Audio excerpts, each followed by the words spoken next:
What the hell is Saw Sports or whatever that last call was talking about? What the hell is that? Guys are from Free Love, man.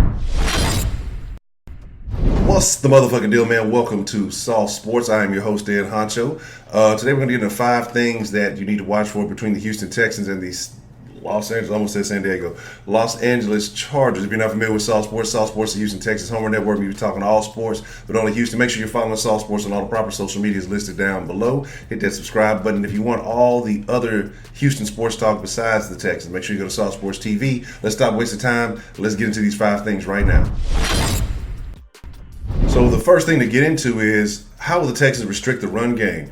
The Chargers bring in a tandem of running backs who are performing very well. You have Eckler and Jackson averaging 131 yards per game, while the Texans are giving 125.5 yards a game away. And so you have Austin Eckler, who has had 29 carries for 129 yards to go along with 2 touchdowns. And you have Jackson, who has 13 carries, 116 yards, 8.9 yards per carry. Now, he doesn't have any touchdowns to go with that. Also, Eckler is not just a legitimate running threat, but he is a serious threat in the passing game with 12 receptions for 160 yards and an additional 2 touchdowns. So these are both guys that can be very dangerous. It's going to be very interesting to see what the Texans can do with a versatile back, especially like Eckler, and then again, a guy who can also move the rock with Jackson. We saw how they kind of fared against Kemah in the first game. It wasn't really great.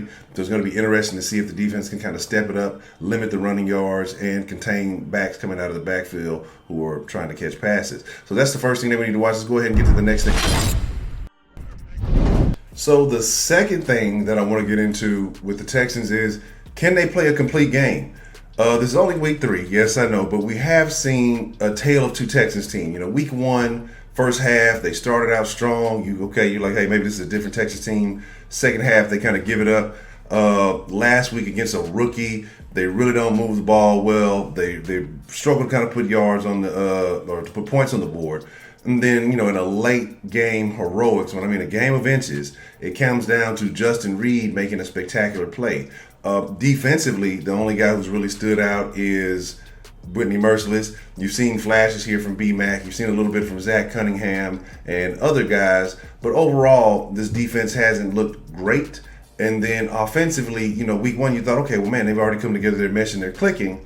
And then you see in week 2, it looks like they're stagnant. Billy O says that was part of the game plan because they're going to play differently compared to depending on the team that they're facing, which I think is stupid. You should have an identity and you should play that way consistently.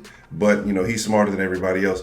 Anyway, the question is, can the Texans play a complete game? And when will we see something from J.J. Watt? Because, he's been relatively quiet. Had some assistant tackles last game, and one of those was after Minshew gave himself up, and he just kind of tagged him down. Had the fumble recovery that was gifted to him. Where is dominant J.J.? We know that he starts off slow a little bit, but we need him to be a part of the game plan if this team is going to do anything serious. So hopefully we see that happen this week. Let's go ahead and get to the third thing right now.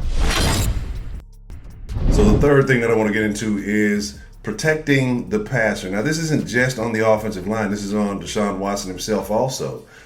Has to make smart plays, and I know it's against his nature, but has to know when to throw the ball away. While this offensive line is still working on cohesion, still trying to get some continuity because they've changed from week 1 to week 2, it's still going to take a little while for these guys to get together and play as a unit.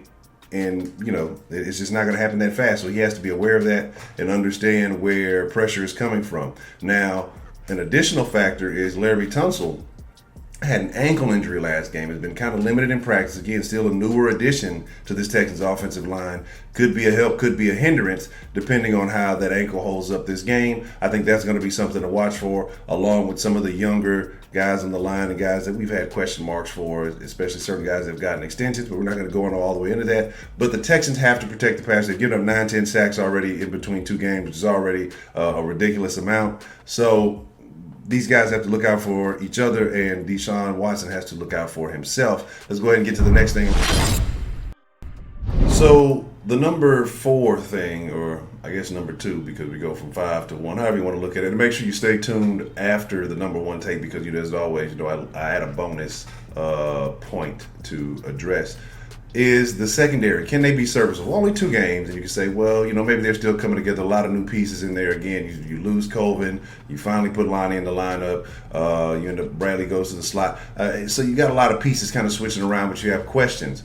Now they're giving up 270 yards a game. The secondary has yet to register an INT. The only one lone INT that this team has come from Whitney Merciless, and you're averaging 76? It's been 76 attempts, no INTs, 270 yards. One against Breeze, which is, of course, it's Drew Brees. But then you have a rookie in Gardner Minshew who had his first career start against you, and you allowed him to almost win the game. You allowed him to feel comfortable. He had about 50-something rushing yards also. That's not necessarily just on the secondary, but you got to get out there and stop somebody. We're talking about a guy in Phillip Rivers who's been a good quarterback in this league for a long time. There's nothing that he hasn't seen. I mean, he's been around here long enough. So I don't think that he's going to be flustered.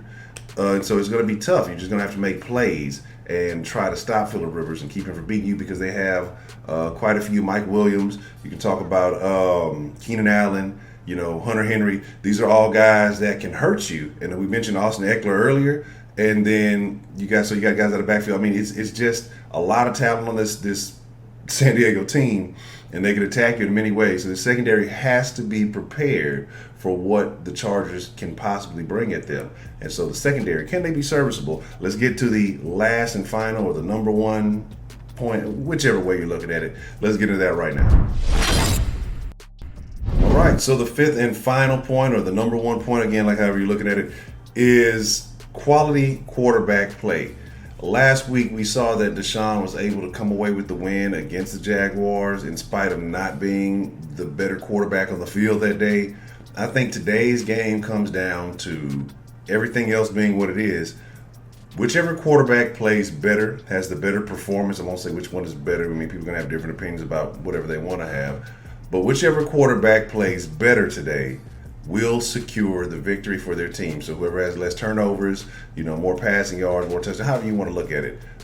Statistic, I mean, the overall more efficient performance will win the game for their team today, because I think there will be other factors that will, of course, impact the game. I mean, it is the game of football. But whichever quarterback plays the best will secure the win. I don't think that the Texans can squeak away with one like they did last week, because it was just too close for comfort.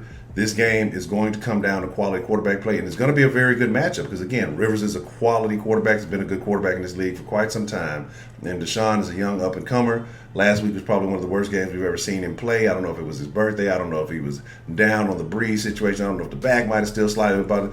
I'm not going to make any excuses. Deshaun is a winner. He's a gamer. He's a champion, and we can still talk about guys getting on the same page with this offense. A lot of things are going to click, or are going to take some time to click. So we'll see exactly what happens with that. But quality quarterback play wins this. Let's get into the bonus take right now. And I appreciate you for watching so far. But before we get into this bonus take, again, make sure you're following Saul Sports on all the proper social medias listed down below. Links in the description for everything you want. If you want to support the channel, all that good stuff is down in the links. If you want to get some Saul Sports merch, go get you one of these lovely shirts. Make sure you go check the link section, the links in the description. But make sure you hit that subscribe button most of all. Again, if you want that other Houston sports talk, Astros is going on, and shout out to Hector for giving a lot of Astros content. Rocket season about to start up real soon. Make sure you go to saucesports.tv. But again, I'm your host at Honcho. Let's get into this bonus take right now. And my bonus point, take, view, topic, whatever you want to call it, which actually might be one of the most important, because this is the only statistical category where the Texans are even remotely close to being a top five, actually number 5, a top 5 team in the NFL. And that is rushing yards per game. So you have to stay committed to the committee. And what I mean by that is Carlos Hyde as your number 1 guy, Duke Johnson as your number 2 guy. And as you saw Spit's video say, what did he say? The slash and dash, I think it was.